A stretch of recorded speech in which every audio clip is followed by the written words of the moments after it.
The salt air hit my face as I walked down the dock toward my boat, carrying my morning coffee in a toolbox. It was 6:47 a.m. on a Tuesday in October, and the marina was quiet except for the gentle clinking of halyards against masts and the occasional cry of a seagull.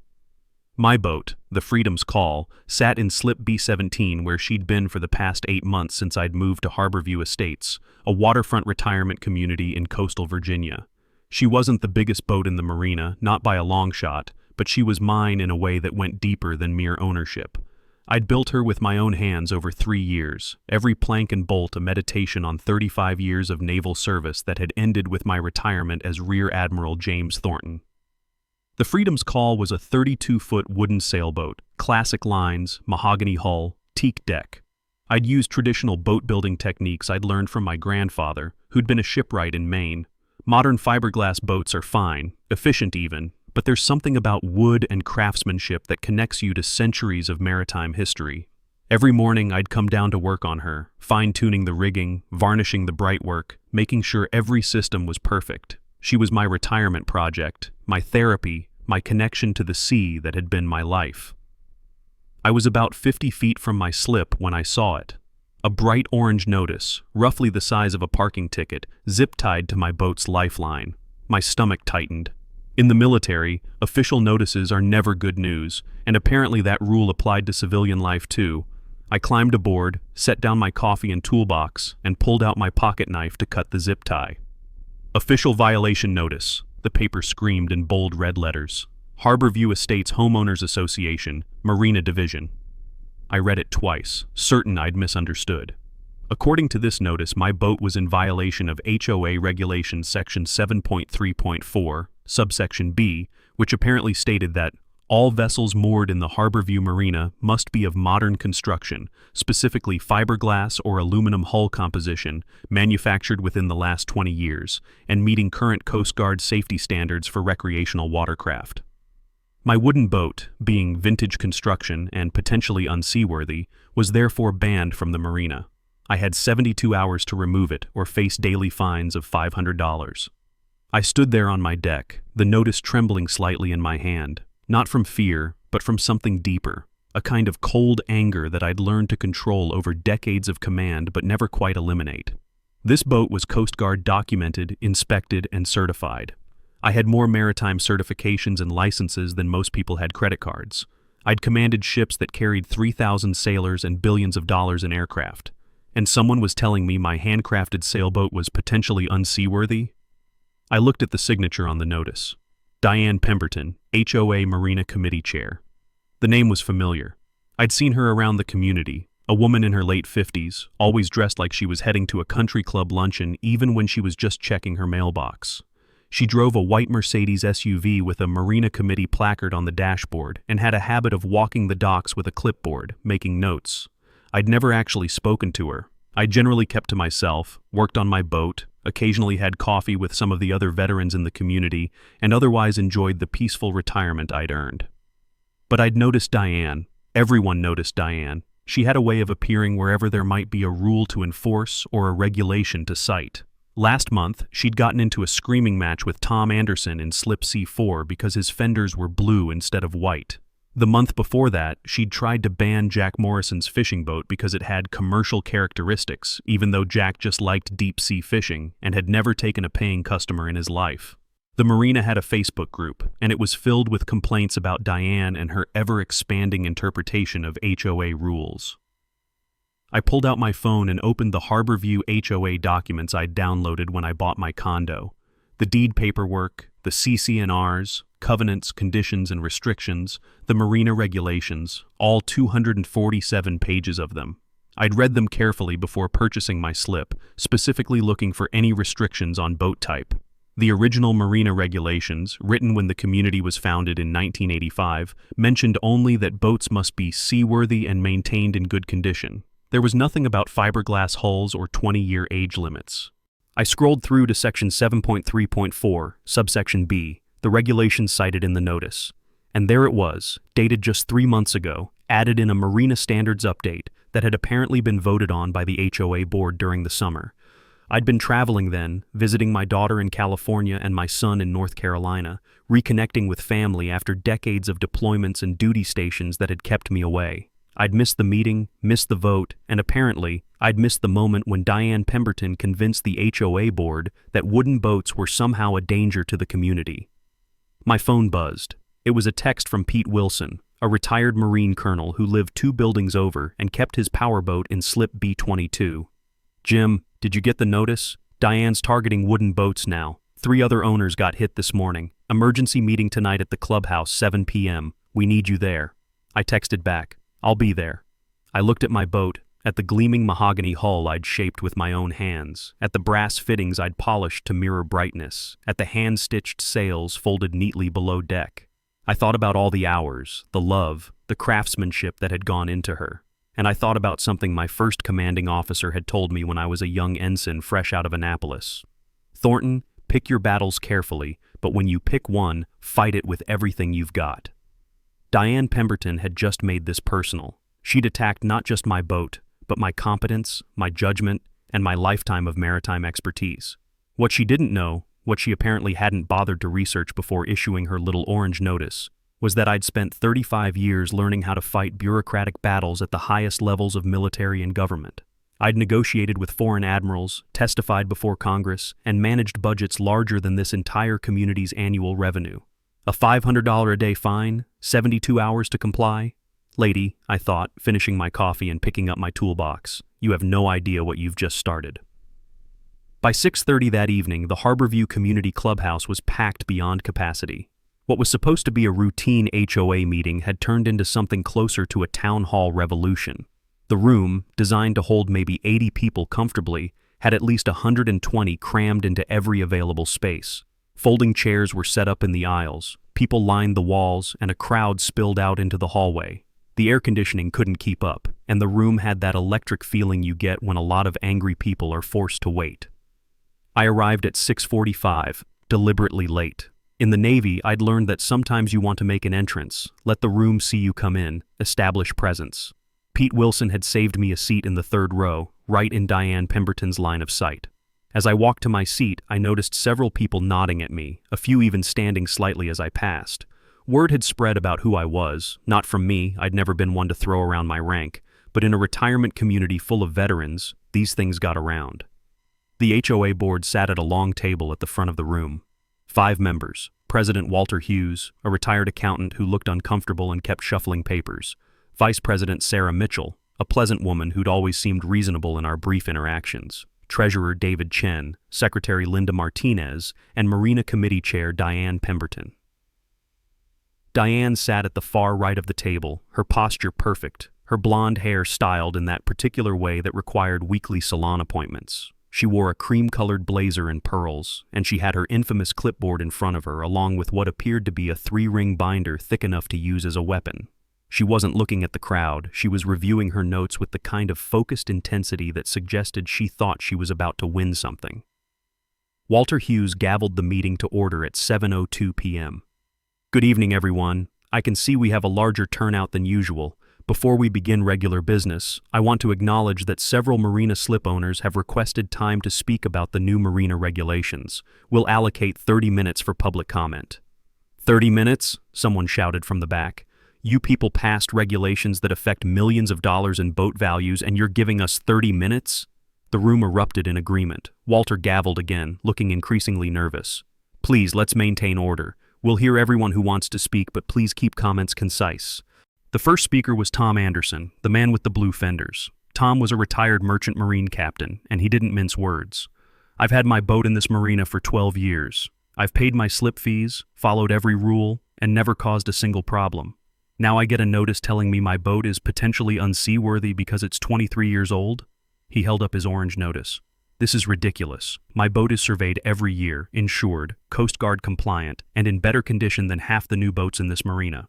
Who wrote this regulation, and what expertise do they have to determine seaworthiness?" Diane's hand shot up. "Mr. Hughes, may I respond?" Walter nodded, looking relieved to hand off the conflict. Diane stood, smoothing her blazer. "Mr. Anderson, the Marina Committee conducted extensive research before proposing these updated standards. Older vessels and wooden boats, regardless of their current condition, present increased risks of maintenance issues, potential environmental hazards from failing systems, and insurance liability concerns. These regulations are designed to protect property values and ensure marina safety for all residents. What research? Tom shot back. Show us the data. Show us one incident in this marina caused by an older boat or a wooden boat. Diane's smile was patronizing. Mr. Anderson, I don't need to prove a negative. We're being proactive, preventing problems before they occur. That's responsible governance. The next speaker was Carol Williams, a widow who'd inherited her late husband's wooden Chris-Craft cruiser. She was crying before she even reached the microphone. My husband built that boat over 20 years. He worked on it every weekend until the cancer got too bad. It's all I have left of him, and it's worth over $2,000. You people are telling me I have to sell it or move? Do you understand what you're asking? Even Diane looked uncomfortable at that, but she didn't back down. Mrs. Williams, I sympathize with your emotional attachment, but HOA regulations must be applied uniformly. We can't make exceptions based on sentiment. 5 more speakers followed, each more passionate than the last. Jack Morrison, the deep-sea fishing enthusiast. Margaret and Bill Potter, who'd spent $5,000 restoring a classic wooden sailboat. Danny Rodriguez, a disabled veteran who'd bought his boat specifically because the older models were more accessible for his wheelchair. Every story was personal, every complaint legitimate, every question pointing to the same fundamental issue.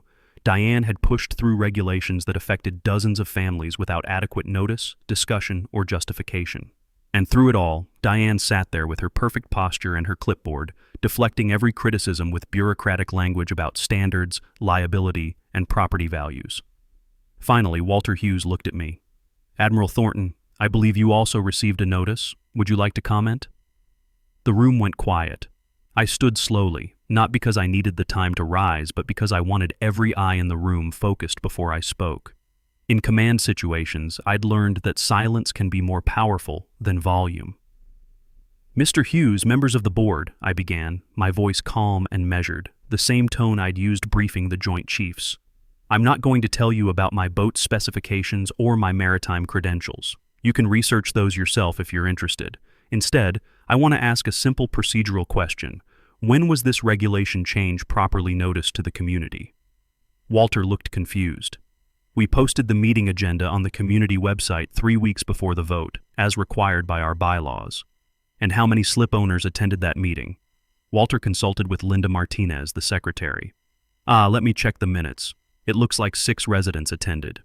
6 residents at a meeting that fundamentally changed marina policy affecting 87 slip owners. And Mrs. Pemberton, how many slip owners did you personally contact to inform them of the proposed changes before the vote? Diane's expression hardened. Admiral Thornton, I'm not required to personally notify every resident. The meeting was properly posted. So your answer is 0. You contacted 0 slip owners before changing regulations that could cost them hundreds of thousands of dollars. I paused, letting that sink in. Mr. Hughes, I'm formally requesting that this regulation be suspended pending a full community vote by all slip owners. I'm also requesting a complete audit of the Marina Committee's authority to unilaterally implement policy changes without broader community input. Diane stood abruptly. You don't have the authority to request an audit. Actually, Mrs. Pemberton, according to the HOA bylaws section 12.4, any member in good standing can request an audit with a petition signed by 25% of affected members. I took the liberty of circulating such a petition this afternoon. Pete? Pete Wilson stood and held up a manila folder. I have signatures from 43 slip owners, nearly 50%, requesting both the suspension of the new regulations and a formal review of the Marina Committee's governance procedures. The room erupted in applause. Diane's face went from pale to red. Walter Hughes looked like he wanted to be anywhere else on Earth.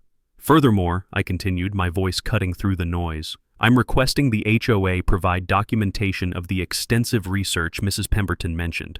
Specifically, I want to see the safety studies, the insurance liability analysis, and the environmental impact assessments that justified these changes. Diane's jaw clenched.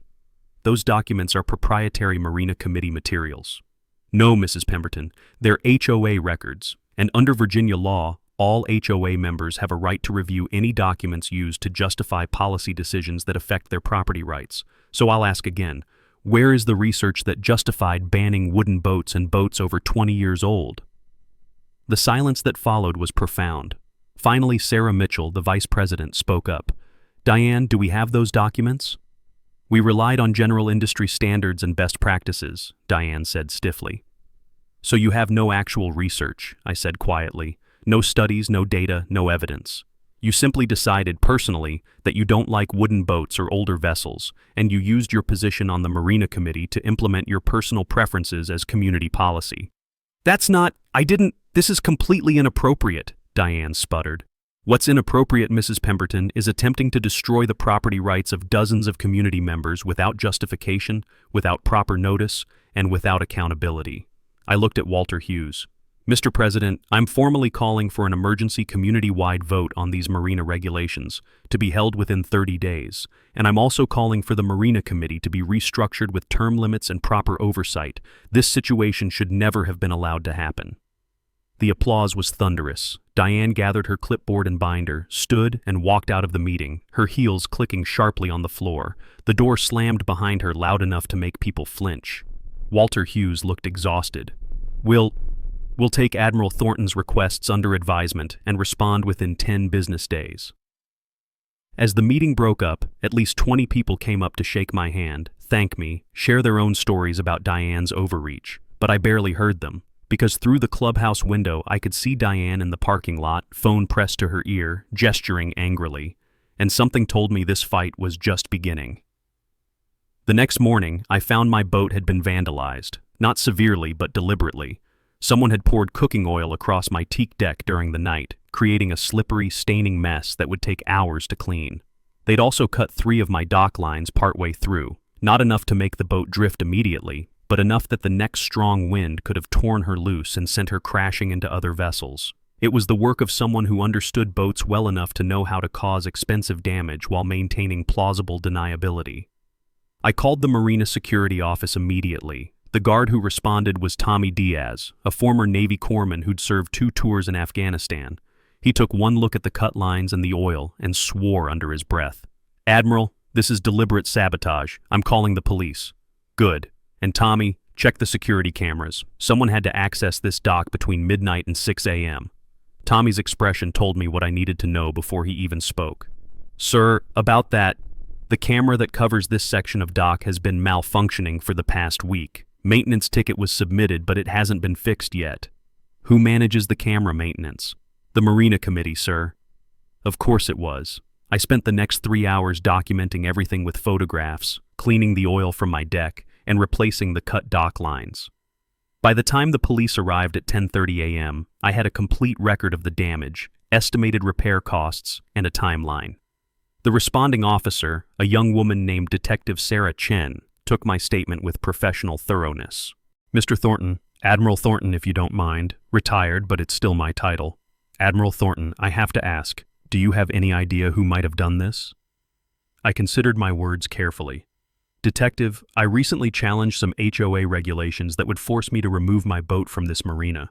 The meeting got contentious. I'm not going to name names without evidence, but I think you should review the HOA meeting minutes from last night and perhaps interview the Marina Committee Chair, Diane Pemberton. Detective Chen made notes. I'll look into it. In the meantime, I'd suggest installing your own security camera. The HOA's camera situation seems problematic. By noon, I'd ordered a wireless marine camera system with night vision and motion detection, next-day delivery. But the vandalism had rattled me more than I wanted to admit. In 35 years of naval service, I'd faced enemy fire, mechanical failures at sea, and situations where one wrong decision could cost lives. I'd always maintained my composure because I understood the threats and had trained for them. But this was different. This was personal malice from someone in my own community, someone who was supposed to be a neighbor. That afternoon, Pete Wilson called.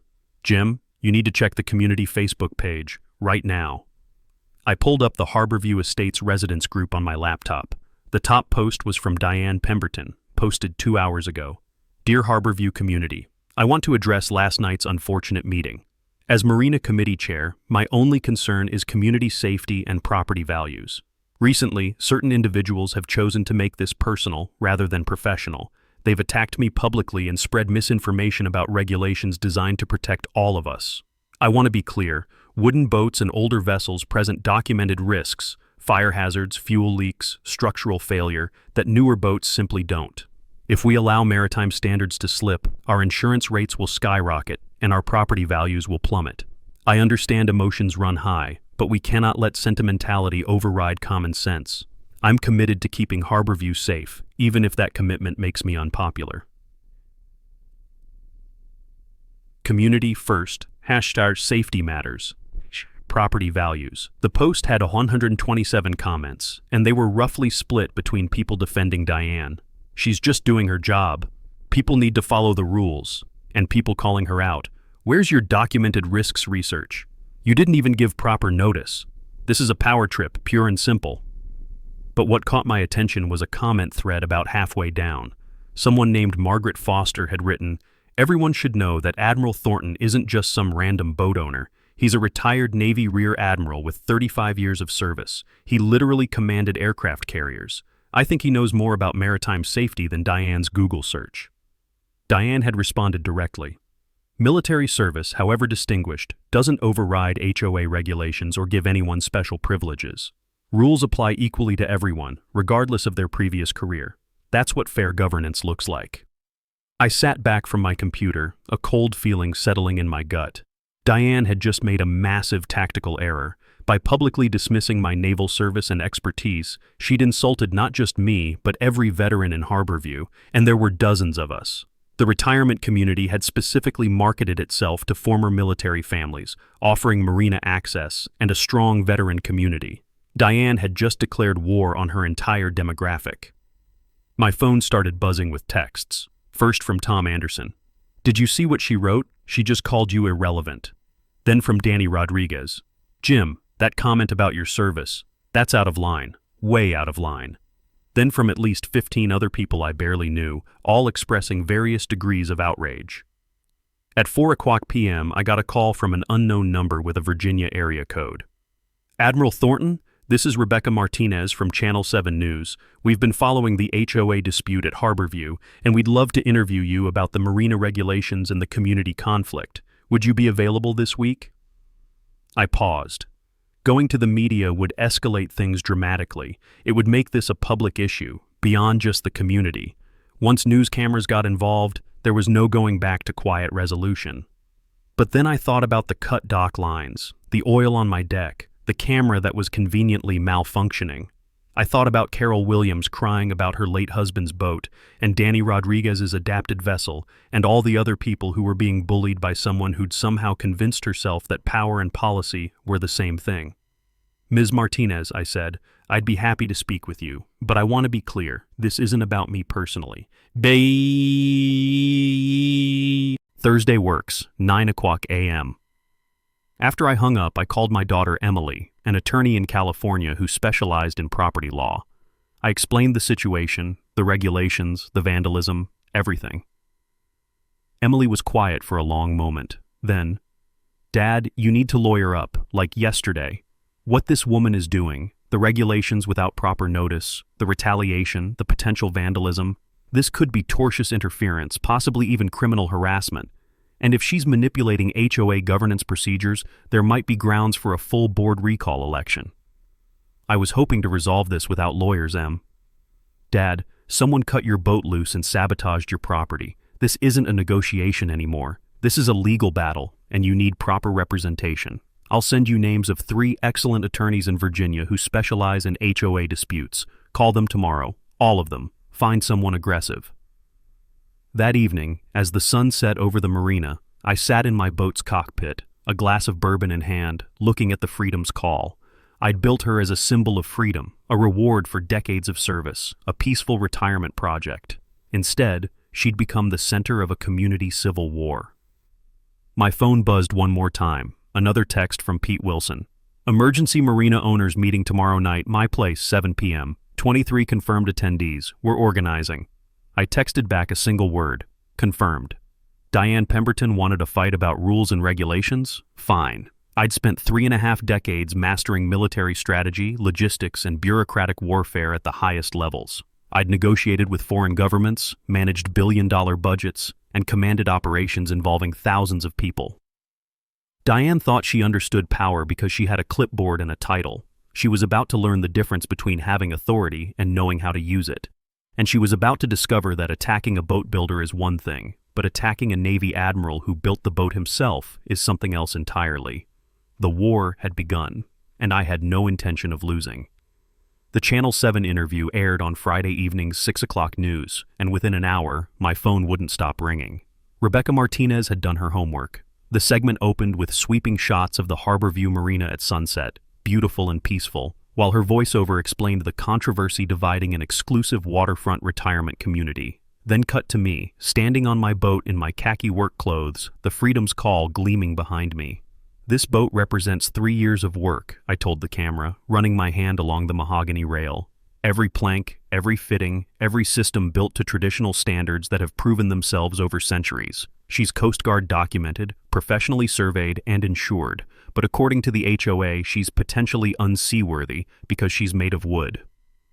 The camera zoomed in on the brass nameplate, the hand-stitched sails, the craftsmanship evident in every detail.